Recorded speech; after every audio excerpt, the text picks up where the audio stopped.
Hello guys, welcome back to top TV Telugu. ప్రస్తుతం మనం big boss 8 house దగ్గర ఉన్నాం, చూస్తున్నాం కదా. ఇదే బిగ్ బాస్ 8 హౌస్. ఇప్పుడే షూటింగ్ అయిపోయింది, నాగార్జున గారు కూడా బయటకు వచ్చేసారు. ఎలిమినేషన్ అప్డేట్ అయితే రావడం జరిగింది. అవినాష్ హెల్మెట్ అయ్యాడు. అవినాష్ హెల్మెట్ అవ్వడం మీకు ఎంతవరకు కరెక్ట్ అనిపించింది? Fair elimination, unfair elimination comment సెక్షన్లో షేర్ చేసుకోండి. సో నేనైతే అన్ఫెయిర్ ఎలిమినేషన్ అనుకుంటున్నాను. సో బాగా ఆడే వాళ్ళందరినీ బయటకు తీసేస్తున్నాడు ఈ సీజన్, ఎందుకో నాకైతే అర్థం కావట్లేదు.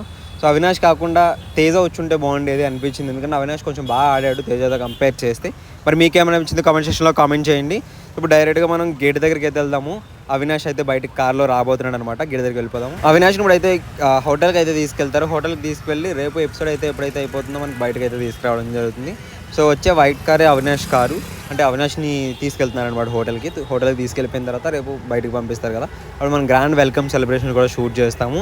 సో అవినాష్ ఎలిమినేషన్ మీకు ఎంతవరకు కరెక్ట్ అనిపించింది, ఫెయిర్ అనిపించింది కామెంట్ సెక్షన్లో ఖచ్చితంగా కామెంట్ చేయండి. సో నేనైతే అన్ఫెయిర్ ఎలిమినేషన్ అనుకున్నాను, ఉంటే కొంచెం కామెడీ ఉండేది. సో ఉండాలి హౌస్లో. మీరు ఏమనుకున్నారు కామెంట్ చేయండి.